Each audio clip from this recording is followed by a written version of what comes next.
Un numéro consacré à notre armée nationale populaire à l'occasion de sa journée nationale, instituée il y a déjà 4 ans par le président de la République Abdelmadjid Tebboune, en hommage au passage historique de l'ALN à l'ANP le 4 août 1962, quasiment un mois après l'indépendance de l'Algérie.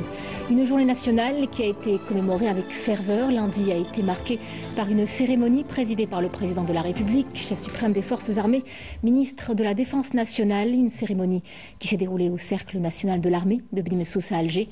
Alors plusieurs hommages ont été rendus, notamment aux retraités de l'ANP issus de l'armée de libération nationale, aux familles des martyrs du devoir national et aux invalides et blessés de la lutte antiterroriste qui relèvent de l'ALN, sans oublier les militaires toujours en poste. Une cérémonie qui, rappelons-le, avait pour slogan l'ANP, fidèle héritière et bouclier solide, ce qui symbolise ce lien sacré entre la nation, entre tout un peuple et son armée, et qui est plus qu'une reconnaissance des sacrifices consentis pour que l'Algérie soit libre et indépendante. Messieurs, dames, dans ce numéro, nous allons justement vous parler de l'héritage historique et symbolique de l'ALN à l'ANP, la cohésion entre le peuple et son armée, ainsi que les missions actuelles de l'ANP et la vision stratégique de défense et de développement. Et puis, il y a aussi cette autre mission de l'ANP, la mission humanitaire, toujours présente aux côtés des citoyens lors des catastrophes, inondations, chutes de neige isolant des régions entières.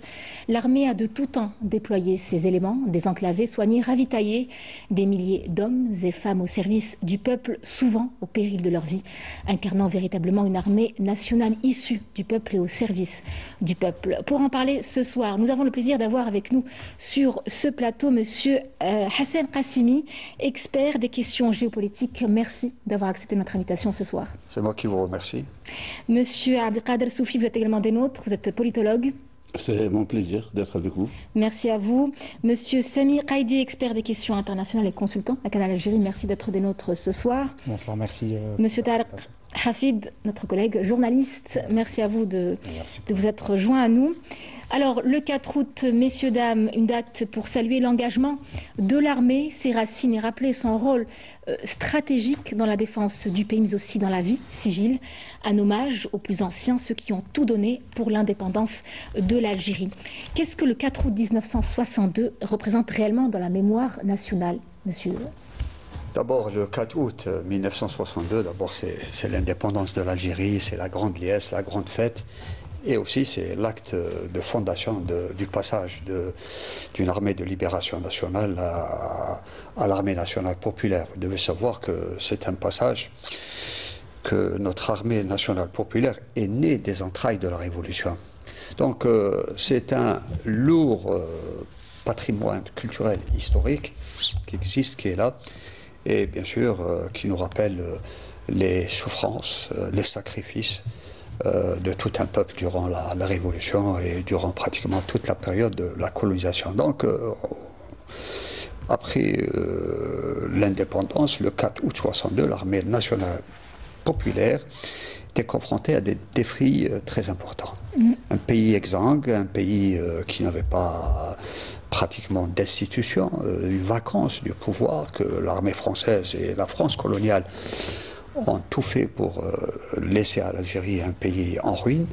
Et bien, l'armée nationale populaire, c'était la seule force organisée en 1962 qui était en mesure de mettre en place toute cette organisation. D'abord, passer d'une armée de résistance, d'une armée qui a lutté contre la colonisation, à une armée avec nouveaux statuts, de nouvelles missions, armée pour défendre le territoire national et aussi mener d'autres missions en matière de développement du pays qui n'étaient pas des moindres, qui étaient très très importantes. Et là, vous voyez que l'armée nationale populaire, durant pratiquement toutes les décennies que nous avons vécues post-indépendance, ont été des années pleines de sacrifices, une population qui s'est mobilisée, une élite bien sûr aussi, qui s'est mobilisée aussi bien au sein de la société civile qu'au sein de l'armée, même si le nombre d'officiers supérieurs disposant d'un niveau et d'une instruction assez élevé était peu réduit. Et là, vous savez, c'est des défis qui ont été mis en place et c'est des défis qui ont été relevés. Relevés pour la simple raison que l'Algérie n'a pas senti ce passage d'un vide institutionnel, d'une vacance de pouvoir vers un État nouveau qui a été en mesure de lancer des réformes, de renforcer les institutions de l'État et bien sûr mener en urgence un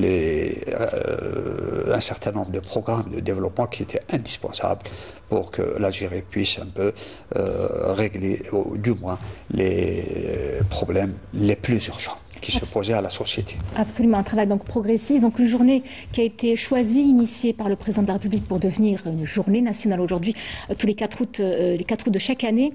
C'est aussi une date qui incarne cette transition symbolique de la lutte de tout un peuple à l'institution de l'État algérien, d'un État libre et indépendant. Et puis il y a aussi ces figures historiques et politiques, bien sûr, importantes durant cette période charnière qui ont accompagné cette transition, ce passage, Monsieur Soufi.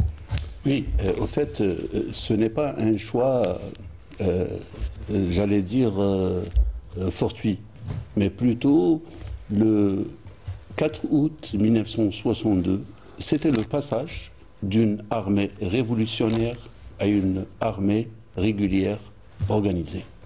Donc cette date a symbolisé justement l'unité du peuple algérien, l'unité de l'ensemble des acteurs qui ont milité, qui ont fait la révolution et pour que l'Algérie soit indépendante.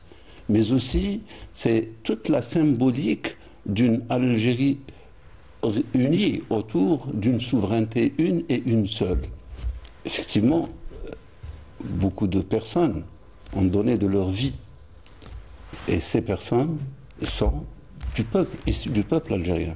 Parce que, pour que l'on sache que la naissance de l'armée de libération nationale a été spontanée chez les peuples algériens.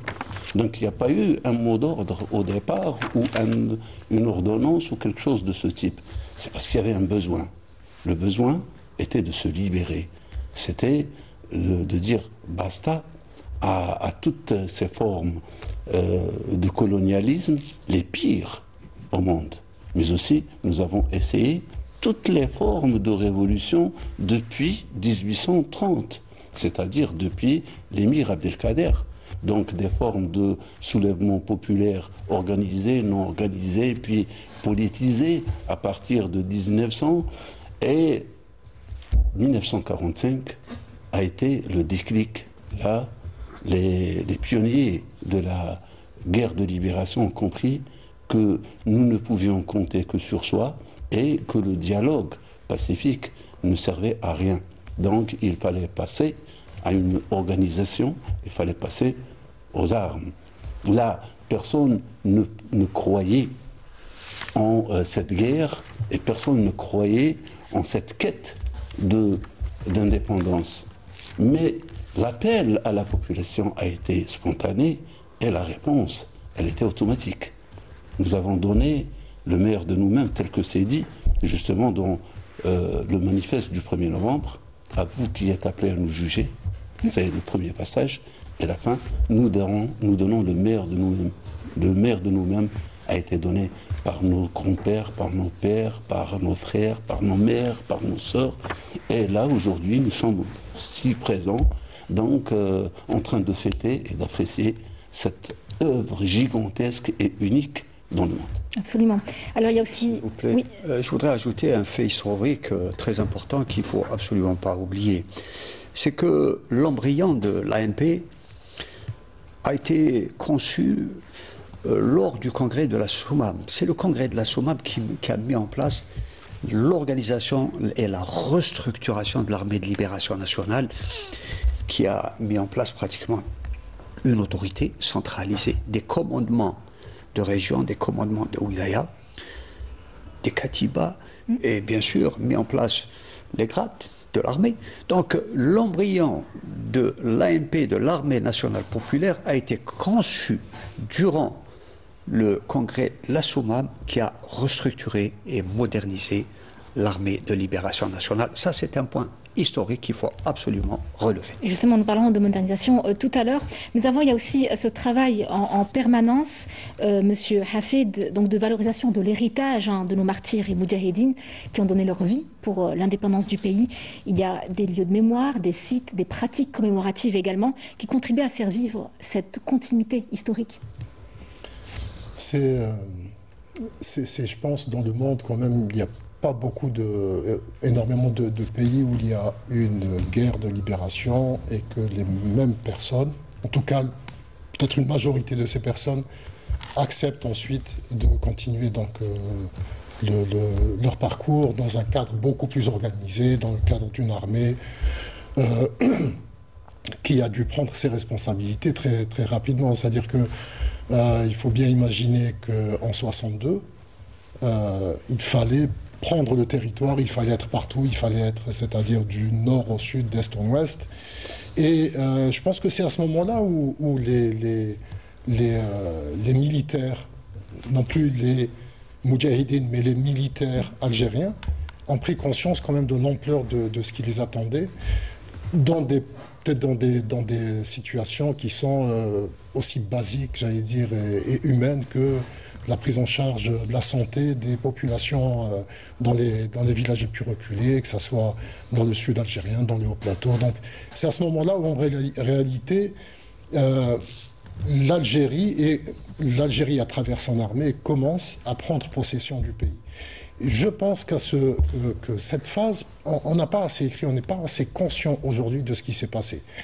Il y a des gens qui ont pris leurs responsabilités durant la guerre de libération, mais qui ont continué donc à prendre leurs responsabilités après.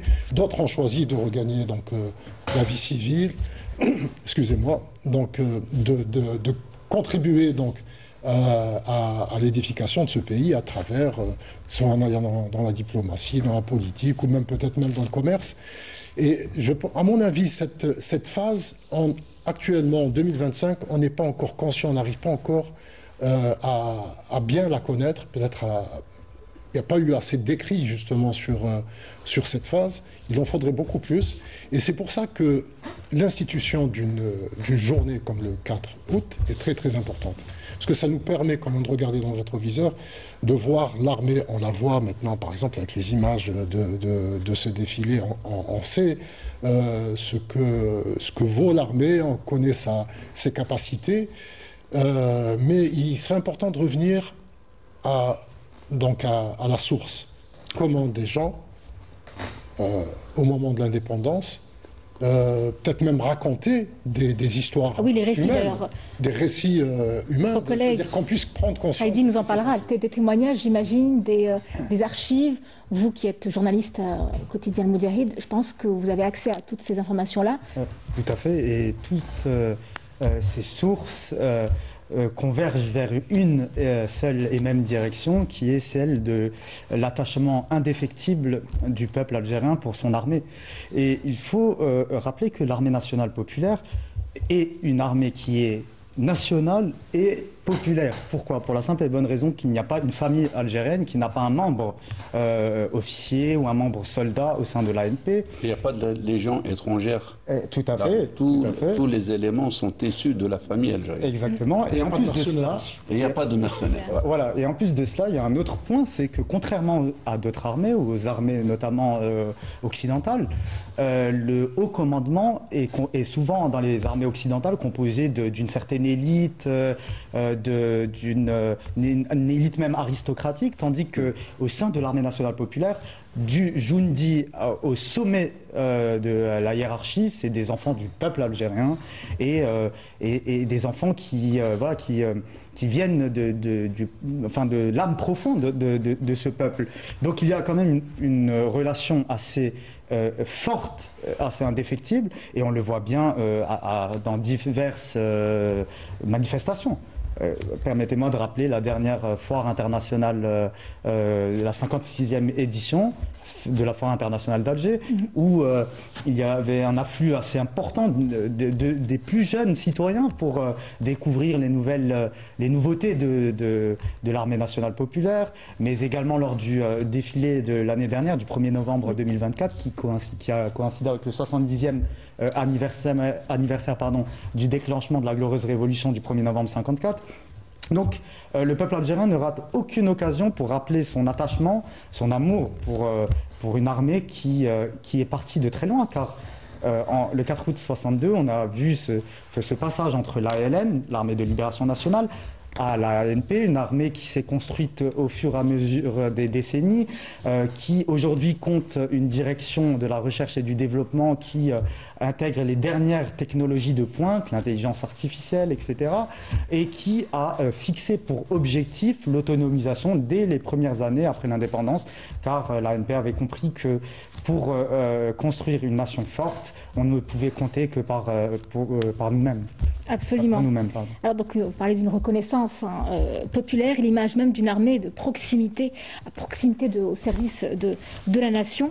Et Monsieur Qassimi, il faut dire aussi que les missions de l'ANP ne se limitent pas seulement à la défense des frontières du pays, la sauvegarde de la stabilité du pays bien sûr, mais sa mobilisation est systématiquement également sur le terrain lors des catastrophes naturelles. Nous l'avons bien vu lors des feux de forêt en 2021, il y a déjà 4 ans, le temps passe vite, lorsque des soldats ont perdu la vie en affrontant les flammes, donc en Kabylie, donc lors des séismes, lors des catastrophes naturelles, de manière générale. Donc ça, je pense que ça contribue énormément à la cohésion entre le peuple et son armée. Je vais vous dire une chose, que l'armée a toujours été au front, même en période de paix. Oui. Et là, je dois rappeler les intempéries et les catastrophes. J'ai été au ministère de l'Intérieur pendant presque 6 ans, président du centre opérationnel chargé de gérer les catastrophes et les intempéries, les tremblements de terre.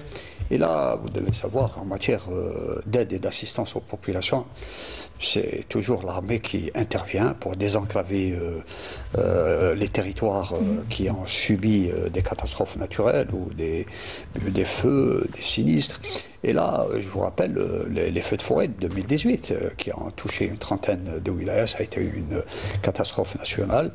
Et là, l'armée nationale populaire a mobilisé beaucoup de moyens, une logistique impressionnante pour apporter aide et secours aux populations, ouvrir des routes, bien sûr, et apporter secours et les soins aux populations victimes de sinistres ou de catastrophes naturelles. Donc, vous voyez que les missions de l'armée nationale populaire ne se limitent pas uniquement à la défense du territoire, ni bien sûr, parce qu'il y a aussi des missions de développement, il y a aussi des missions humanitaires. Le ministère de la Défense nationale, dans son volet, intervient aussi dans des missions humanitaires en faveur des populations quand elles sont en difficulté ou quand elles sont en détresse.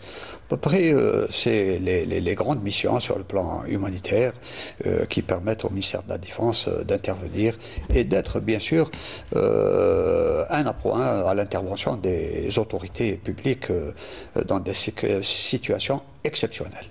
On parle également de la cohésion entre le peuple et son armée qui a pu déjouer de nombreuses tentatives de déstabilisation de l'Algérie. Vous devez savoir, en ce qui concerne la déstabilisation de l'Algérie, c'est un sujet assez important, assez sensible. Et là, si on doit parler de déstabilisation, je vais vous raconter une histoire, un peu revenir à un fait historique en 62, juste après l'avènement de l'armée nationale populaire. L'armée nationale populaire a été victime de tentatives de complot de vouloir faire imploser cette institution, même à l'intérieur, en essayant de créer des confrontations et bien sûr des divergences au sein des instances de l'armée nationale populaire, en créant bien sûr certains clivages entre l'armée des frontières, l'armée de l'intérieur, les déserteurs de l'armée française. Bon, on a mis en place un certain nombre de complots qui consistaient à vouloir faire imploser l'armée nationale populaire, mais heureusement d'ailleurs, il y avait une élite, un commandement de haut niveau qui ont permis un peu d'éviter tous ces complots devant nuire à la réputation de l'armée, devant un peu déstructurer, démanteler l'armée nationale populaire. Donc la force et l'unité de cette institution ont permis de déjouer tous ces complots qui ont été ourdis, bien sûr, avec l'assistance et la participation de certains acteurs étrangers. Parce que, vous devez savoir, en 62, 63, l'Algérie n'avait pas encore tous les leviers de la souveraineté. On était indépendant sur le plan politique, mais le territoire, on avait un grand territoire qu'il fallait absolument administrer. Il fallait mettre en place toute une autorité. Cela n'existait pas à l'époque. Bien sûr, il y a eu un travail colossal qui a été fait. Et là, on revient pour exprimer notre hommage à toutes ces générations qui se sont sacrifiées pour administrer le pays, pour essayer de mettre en place un certain nombre de mesures urgentes pour venir satisfaire les besoins des populations qui étaient importants. Oui, M. Radi, vous voulez intervenir. Dans la droite ligne des propos de M. Qassimi, il faut aussi rappeler le rôle joué par l'Armée nationale populaire dans le barrage vert. Et ce projet qui est quand même l'édification d'un barrage sur des millions de kilomètres pour protéger finalement le territoire et empêcher la désertification. Donc là, c'est une mission également de protection et une mission de développement de la nation. Vous avez parlé aussi de la protection de l'ANP contre toutes les tentatives de déstabilisation. Il faut rappeler que ces déstabilisations sont quasiment quotidiennes avec des tonnes de drogue qui sont envoyées sur nos frontières. Des cyberattaques également. Voilà, et puis en 2013, il y a l'affaire de Tingen-Turin qui était une tentative de porter atteinte à notre complexe gazier et à notre économie nationale. Donc l'ANP veille au grain et c'est ce qui fait qu'elle est aussi redoutée. Absolument. Et ça envoie aussi un signal, si je puis dire, aux jeunes générations aussi. Oui, écoutez, moi je voulais dire que d'abord, à l'aube de l'indépendance, il y avait des enjeux, mais des enjeux énormes. Mais il y avait aussi des défis. L'un de ces enjeux, c'était de garder cette indépendance qu'on venait d'acquérir, ce qui n'était pas facile, de construire un pays à zéro. Parce que l'Algérie a été, sur un plan gestionnaire, pratiquement détruite par le colon, par l'OAS, on oublie. Il fallait retrouver ces marques d'avant 1830 pour qu'il n'y ait plus un autre 1830, sachant que très vite, l'ANP a été mise en épreuve avec la guerre des sables. Pas qu'on oublie. Et là, cette armée, elle était dotée de quoi? Elle était dotée, on va dire, d'un nombre réduit de cadres. Parce qu'il n'y en avait pas beaucoup. La France, quand elle est sortie, elle a laissé à peine 1 millier de bacheliers en Algérie. C'est tout. Cette action civilisatrice. Qu'est-ce qu'elle était grandiose. Ensuite, donc devant tout cela, les défis, c'était construire un État moderne. C'était garder cette souveraineté nationale. C'était pouvoir donc assurer la sécurité sur l'ensemble du territoire et pour l'ensemble des citoyens algériens. Pour cela, cette armée, elle avait cette volonté de vouloir aller de l'avant, de prendre le défi de faire face aux enjeux. Elle avait la passion. Cette passion qui est née et qui est le propre de l'Algérien. Parce qu'il faut, on oublie, il ne faut pas qu'on oublie que 1830, 1962, la France a tout fait pour éradiquer la personnalité algérienne et éradiquer tout ce qui a trait à la civilisation, à la culture, à la mémoire algérienne. Mais en vain. Parce que on oublie que après le coup d'État en France contre le roi, la France a décidé d'intégrer l'Algérie en tant que département, territoire. Et à partir de là, il ne fallait plus qu'on parle arabe, il ne fallait plus qu'on soit musulman. Ça n'a pas été le cas pour la Tunisie et le Maroc parce que c'était des protectorats, mais pour l'Algérie, il fallait refaire une autre France, ici. Et cette armée, elle est venue pour qu'il n'y ait plus jamais de conquérants contre donc l'Algérie ou que ce soit et qui que ce soit. Et elle a commencé non seulement à se bâtir en tant que puissance défensive avec le moyen d'éradiquer, mais surtout aussi, elle a participé dans la reconstruction de l'État. Elle a participé à l'éducation. Dans tous les domaines, d'ailleurs, dans tous les domaines, pas que l'éducation. Exactement, à la construction de l'habitat et de l'urbanisme, à ouvrir des routes, à donc, comme le disaient mes collègues, donc à faire face aux grandes catastrophes, les feux, les séismes. Rappelez-vous, moi j'aime bien, je me souviens, je me remémore cela, j'étais vraiment un gamin quand il y a eu le séisme de Chérif. 82. 80. C'était le 10 octobre 1980 à 13h. C'était l'heure de la prière. Je me souviens parce que moi je suis originaire de Tissemsilt et j'ai vu le mont de Loarsenis disparaître et revenir. J'ai ressenti pour la première fois ces secousses. Et juste après à peine quelques heures, l'armée était là. Elle a bouclé l'ensemble du territoire et elle était la première à porter secours aux sinistrés. C'était la même chose en 2003 avec Abou Merda. Je vais donner l'exemple parce qu'en 80 c'est loin. Ouais. 80 c'était donc peut-être qu'elle n'avait pas les moyens de Boumerdès et de Mascara. Mais dire qu'elle a été là. De tout temps, intervenue. De tout temps, voilà. Donc l'idée c'est quoi? L'idée c'est que l'armée circule donc en Algérie comme le sont dans le corps humain. Et elle est aussi le système immunitaire. Voilà. Absolument, c'est bien dit. D'ailleurs, en termes sur le plan de la santé militaire, l'AFP déploie beaucoup de moyens, notamment dans les zones les plus reculées du territoire national. Notamment dans le sud du pays. Voilà, dans le sud du pays et d'autres régions, notamment les zones d'ombre. Et sur un autre registre aussi, ce qui m'interpelle un peu, c'est l'apport qu'apporte l'ANP aussi pour le continent africain en formant de nombreux officiers supérieurs des pays amis et voisins. Et ça, c'est une contribution qui va aussi également au-delà de nos frontières nationales. C'est une forme de diplomatie également sanitaire. Et de soutien. Absolument. Et il faut toute une préparation, hein, Monsieur Sofi, pour arriver à couvrir tout le territoire militaire en termes de protection, de défense du pays. Quel est le rôle, Monsieur Hafed, des manœuvres militaires dans la préparation, de cette préparation opérationnelle des forces armées, et comment est-ce que ces exercices militaires reflètent-ils la capacité stratégique de notre armée qui est de plus en plus moderne? Je vais juste ouvrir une petite parenthèse pour rappeler aussi des faits qui sont importants.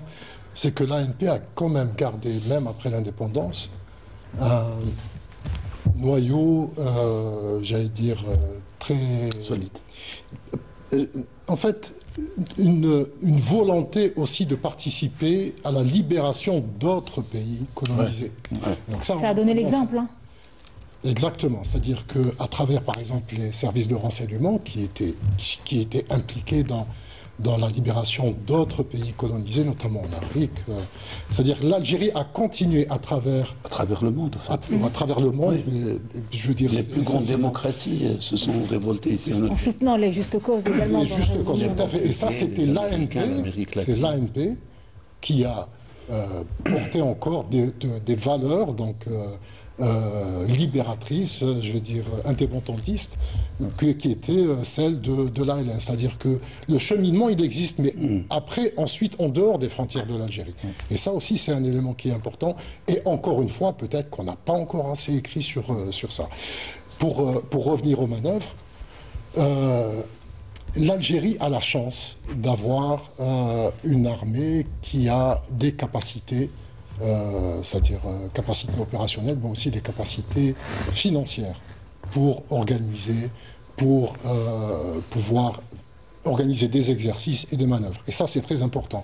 Il y a des armées qui sont dans le voisinage, qui n'ont pas du tout cette capacité, qui sont obligées chaque année d'attendre donc des pays occidentaux pour pouvoir organiser, pour essayer de s'exercer. Ouais. Et souvent, ça se fait pas dans de bonnes conditions parce que généralement, ce sont le pays hôte qui se retrouve au second plan et qui laisse l'avantage aux autres pays. L'Algérie, non, n'est pas du tout dans cette situation et elle a, à travers des programmes justement de formation et des programmes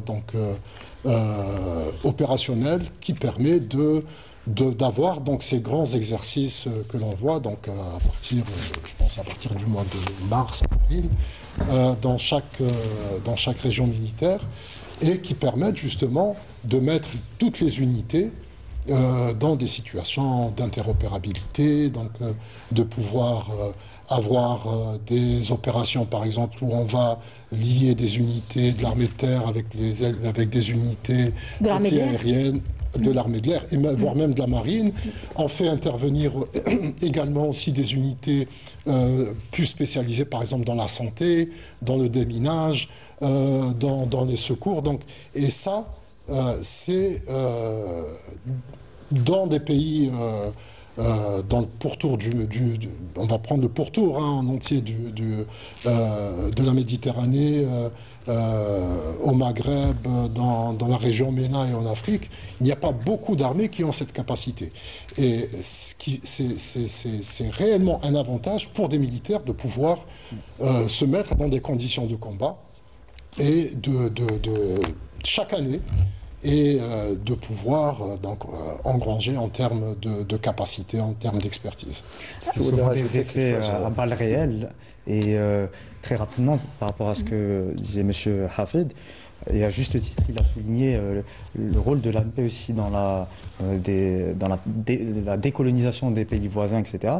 Mais il y a aussi un épisode récent avec la 8e division blindée dans les années 70 en soutien à l'Égypte contre l'agression de l'entité sioniste. Donc on voit bien aussi un continuum historique. Par rapport aussi au rôle de l'ANP, il faut rappeler que le budget militaire avoisine les 25 milliards, et tout est fait pour que... De dollars, tout à fait. Et il faut rappeler que tout est fait pour que les capacités opérationnelles de l'ANP soient les plus élevées qui soient pour se parer effectivement à toute éventualité, dans la mesure où la mer attaque et la défense. Et le message de l'armée nationale populaire?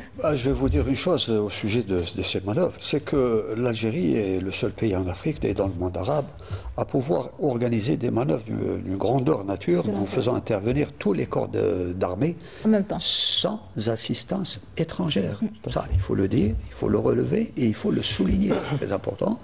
Nous avons d'autres pays qui organisent des manœuvres, mais qui sont incapables de le faire sans une assistance ou un soutien étranger. Donc ça, c'est un point important qu'il faut absolument mettre en évidence. Le deuxième aspect, c'est que dans la doctrine de l'armée nationale populaire, notre armée a fait évoluer le concept de sécurité. Nous sommes passés de la défense du territoire à la défense nationale.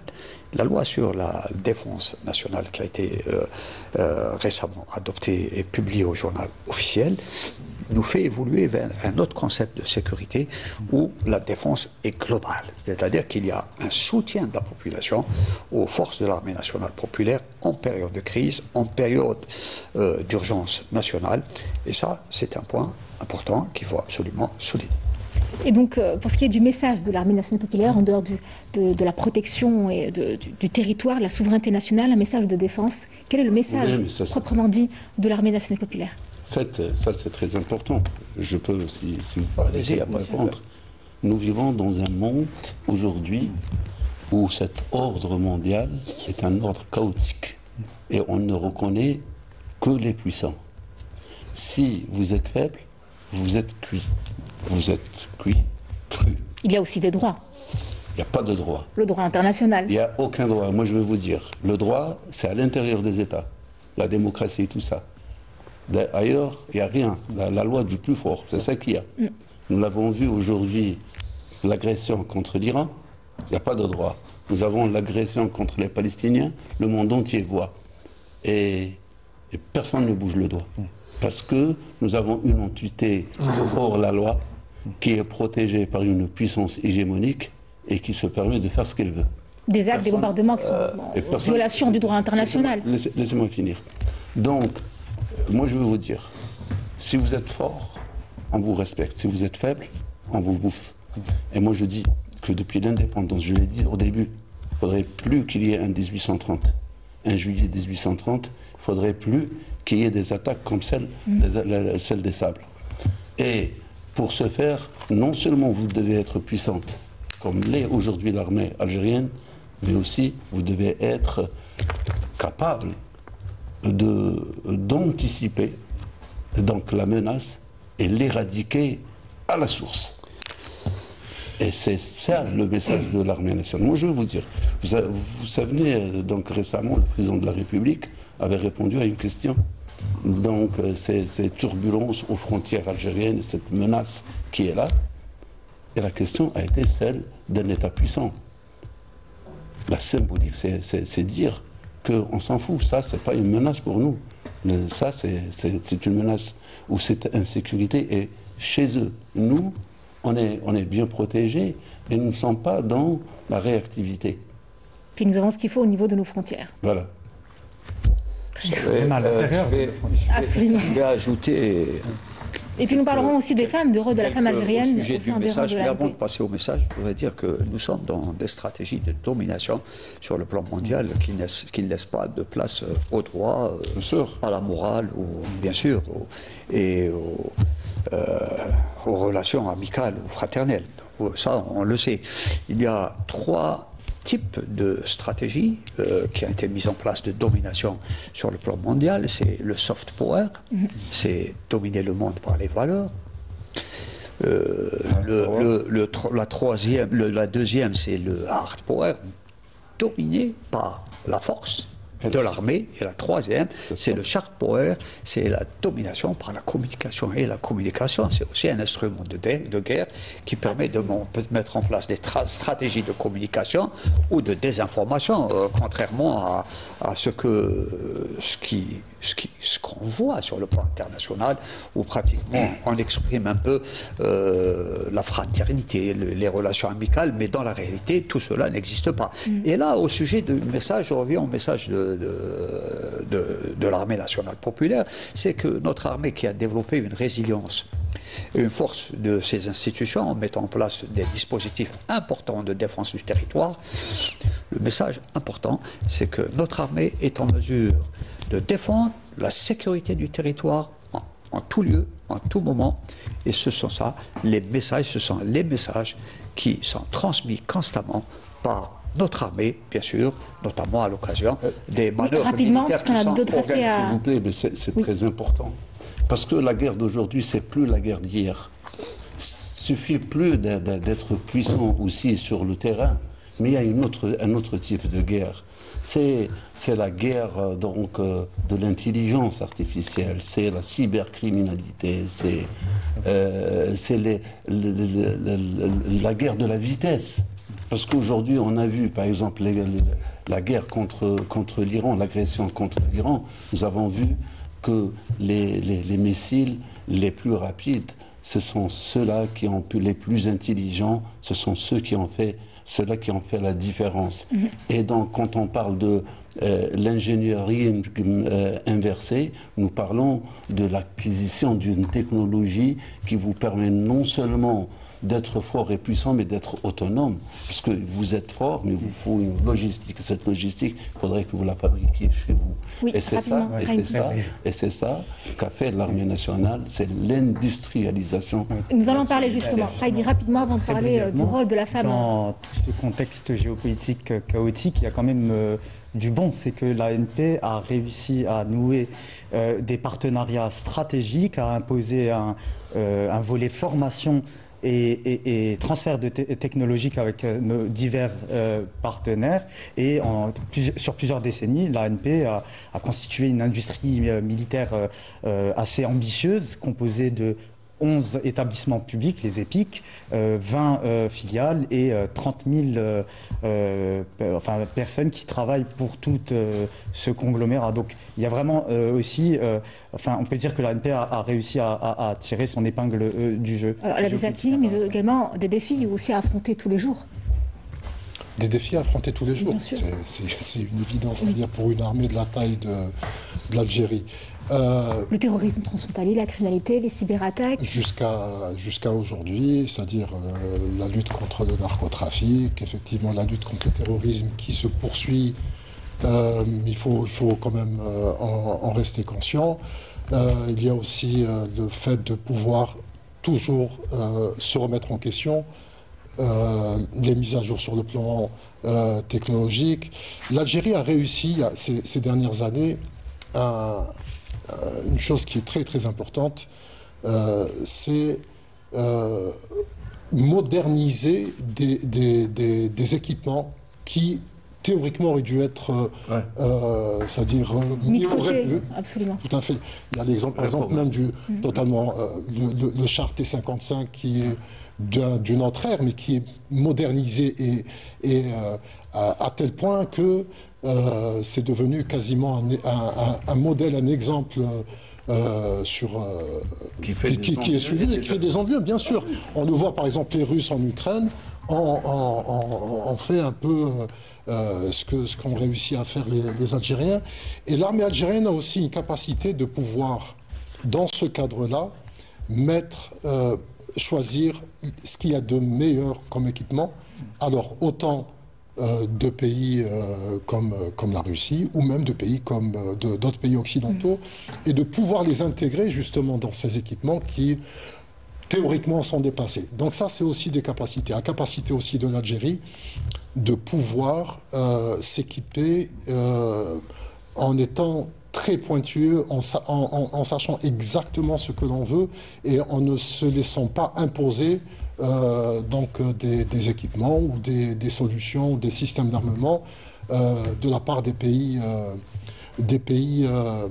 c'est-à-dire producteurs. Et puis et là maintenant, je pense que ce qui est en train de se mettre en place, c'est de pouvoir réellement avoir une base, une industrie militaire algéro-algérienne, nationale. Un complexe industriel ou militaire. Tout à fait. Absolument. Et puis nous ne pouvons pas parler, justement, je vous reprendrai, monsieur Qassimi, de notre armée sans parler de développement économique. Forcément, ça va ensemble.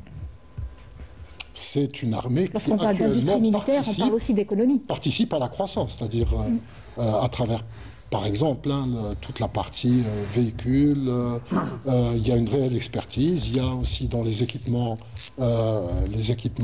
électroniques, des choses même qui sont très des équipements de pointe. Et je pense que là aussi, il y a le véritable défi à l'avenir, c'est qu'il y ait une participation aussi du privé algérien. C'est-à-dire pas uniquement qu'il y ait de la sous-traitance et des partenariats publics-privés dans le domaine de la défense. Là, on le voit par exemple dans des pays comme la Turquie, dans des pays même comme l'Ukraine, qui ont réussi à développer des équipements dans un cadre public-privé. Il y a énormément de choses à faire, et notamment dans les nouvelles technologies, dans l'IA, dans les drones. Il y a des jeunes, j'en suis certain par exemple sur les réseaux sociaux, qui ont des capacités énormes et qui ont tout intérêt, et l'armée a tout intérêt à pouvoir travailler avec ces gens-là. Et je pense...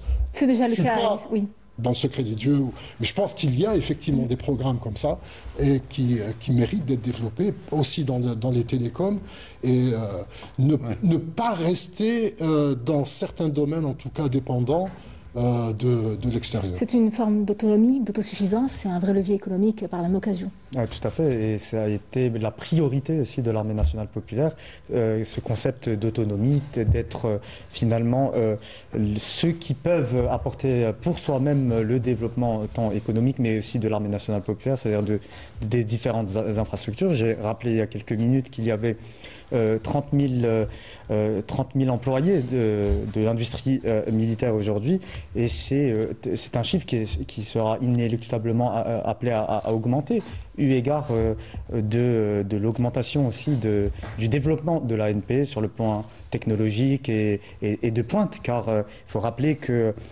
très récemment, la revue LG avait annoncé que notre pays est doté d'avions de 5e génération. Et d'ailleurs, l'ensemble des indices internationaux tendent vers cette direction, en rappelant que l'indice Global Firepower a classé notre pays 26e. Pour 2025, 26e puissance militaire mondiale, première au Maghreb et 2e sur le continent africain.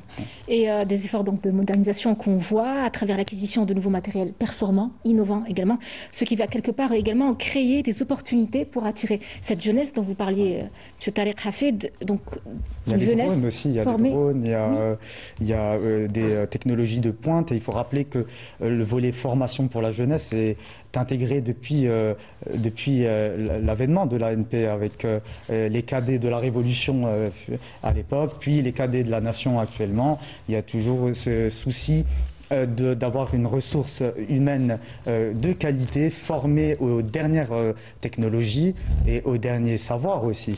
Et ce n'est pas pour rien que les éléments aussi de l'ANP font profiter d'autres peuples et d'autres armées de ce savoir-faire algérien. S'il vous plaît, attention, M. Hafid avait dit quelque chose de très important tout à l'heure. Oui. C'est la collaboration de l'armée nationale avec le privé et avec l'université. Oui. C'est parce qu'on n'est plus dans cette action solitaire, mais plus une approche globale où ce développement a permis justement à l'armée nationale non seulement d'avancer, parce qu'aujourd'hui, si on voit le nombre de fabrications industrielles en Algérie qui ont mis d'abord la sécurisation du produit. Parce que quand vous fabriquez chez vous, vous êtes sûr de votre produit. Parce que la fabrication, elle n'est pas que dans le hard, mais elle est aussi dans le soft. Quand vous arrivez à avoir vos propres logiciels, quand vous arrivez à avoir votre propre câble, fibre optique, vous avez à avoir donc la récupération de Senacom. Qu'aujourd'hui, maintenant, c'est vraiment, donc, il y a une explosion de la production, alors que c'était une société qui allait vraiment disparaître. Et vous avez ENI aussi qui travaille, mais vous avez les universités qui travaillent sur des technologies de pointe en étroite collaboration entre elles, mais avec l'armée nationale. Absolument. Alors, en revenant sur la formation, justement, le temps nous a imparti, donc, la formation qui complète aujourd'hui la question, une jeunesse initiale qui va justement faire en sorte de relier modernisation et l'ambition d'attirer de nouvelles générations également. Bien sûr, je vais essayer de vous rappeler un peu ce qui a été dit par M. Chingriha dans la dernière publication de Djeish, c'est que la force d'une nation, c'est la force aussi de son armée. Et la force d'une armée, c'est son industrie militaire, c'est l'innovation, les nouvelles technologies. Et là, l'Algérie a un objectif principal, c'est de réduire sa dépendance vis-à-vis de l'étranger en matière de production de l'industrie militaire. Et là, l'Algérie est en train de... C'est une industrie naissante, militaire, qui est en train de s'installer dans des filières stratégiques. Pour pouvoir un peu répondre aux défis des nouvelles guerres. Vous devez savoir que les nouvelles guerres sont des guerres électroniques et qui n'ont pas besoin de faire intervenir sur le terrain des confrontations à l'infanterie. Alors, ce sont tous ces défis que l'armée nationale est en train de prendre en charge en mettant en place une nouvelle industrie de pointe, industrie militaire naissante. Revenons sur la formation. Oui, maintenant pour la formation, vous devez savoir que l'Algérie a mis la formation au cœur du développement. Et vous savez que l'armée nationale populaire, depuis 1962, à travers pratiquement toutes les décennies qui sont passées par la création d'écoles, d'instituts, d'universités, d'écoles de guerre, d'écoles cybernétiques, des écoles sur l'intelligence artificielle. Et tout cela, vous devez savoir qui est important, c'est qu'il y a des passerelles entre le monde de l'innovation et des nouvelles technologies et l'industrie militaire qui est en train de se développer à grands pas. Oui, Monsieur Soufi, vous vouliez intervenir sur la question ? Oui, j'ai dit que la formation, donc maintenant on accorde vraiment l'importance, parce que ce qui fait la différence, c'est la ressource humaine. Et depuis toujours, donc, on a diversifié les partenaires en matière de formation militaire, d'abord, car nos militaires ne se formaient pas seulement dans une région, mais à travers le monde entier. C'était l'acquisition d'un savoir-faire et d'un savoir-être. Ensuite, donc, tout cela était accompagné par une formation locale. Après, il y a eu la création de l'école des cadets de la nation. Vous avez vu aujourd'hui, pratiquement au bac, c'est presque chaque année 100% la qualité de la formation, mais pas que. Parce qu'on prend aussi les meilleurs, parce que ce sont les meilleurs des universitaires et qui sont issus des grandes écoles, qui accèdent justement à l'ANP, aux écoles de l'ANP, pour assurer une qualité optimale de l'action et de la formation. Et donc, Vous pouvez être ingénieur, pilote, médecin également. Je vais ajouter un point important, c'est que nous avons actuellement, au niveau de la formation des états-majors, nous avons une école qui forme l'élite. De savoir qu'au niveau des commandements, au niveau de tous les corps de l'armée nationale populaire, vous avez une élite qui est au sommet et qui constitue un peu la fierté de l'Algérie. J'ai eu l'occasion de le constater. J'ai organisé au niveau une conférence sur la sécurité des frontières au niveau de la 6e région militaire et croyez-moi, le niveau est un niveau international. Une élite qui encadre le territoire, qui gouverne le territoire. Une formation, même pour ceux qui sont, donc j'allais dire, qui sont professionnels. Donc régulièrement, il y a des formations, parce qu'il y a des instituts aussi de formation, de tout type de formation. Formation politique, formation stratégique, sécuritaire, technologique, technique, juridique, et j'en passe. Donc ce sont tous les domaines qui sont embrassés dans la formation. Et donc durant toute la carrière, j'allais dire, du militaire, à chaque fois, il subit une formation de mise à niveau, et c'est ça, c'est ce qui est extraordinaire, qui est bien, donc qui permet... Donc, vous savez, dans le domaine de la formation, on peut dire que l'ANP suscite les vocations également, avec toute une série de portes ouvertes pour les plus jeunes et pour la presse également. Pour la presse aussi, j'ai eu l'occasion de couvrir diverses portes ouvertes destinées notamment à la famille de la presse. Et il faut dire que l'ANP, à travers l'organisation de ces événements, présente les diverses offres et formations pour également intégrer de futurs éléments. Je voulais dire aussi, pardonnez-moi, donc les grands défis, c'est la guerre médiatique. Et elle arrive à relever le défi, justement, donc avec une action moderne et bien faite. Et en parlant de formation, eh bien, il y a aussi les femmes aujourd'hui qui sont de plus en plus nombreuses au niveau des rangs de l'armée nationale populaire. Rien qu'en sa qualité de chef suprême des forces armées, Abdelmadjid Tebboune a récemment promu plusieurs femmes au grade de général, et j'en passe. La femme algérienne est aujourd'hui très présente au niveau des rangs. Monsieur Hafid. Elle a été présente, il n'y a pas eu, je pense, beaucoup de moudjahidettes qui ont fait des carrières militaires après l'ANP, mais à partir des années, je pense, la fin des années 70, il y a eu la grande vague des pilotes femmes qui avaient rejoint Tafraoui, par exemple.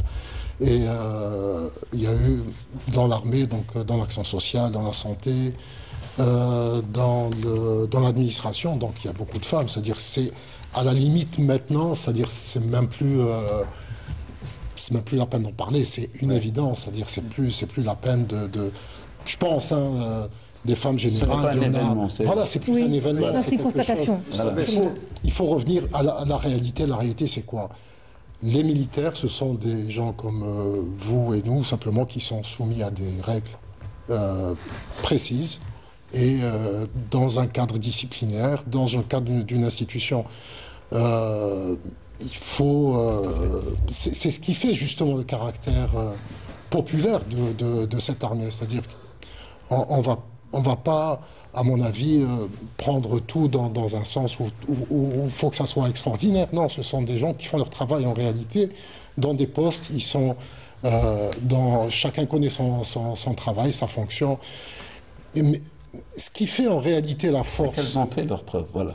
Oui, ça c'est évident, mais ce qui fait en réalité la force de l'armée algérienne, c'est lié directement à l'Algérie en elle-même. C'est le non-alignement. Je pense que c'est ça en réalité.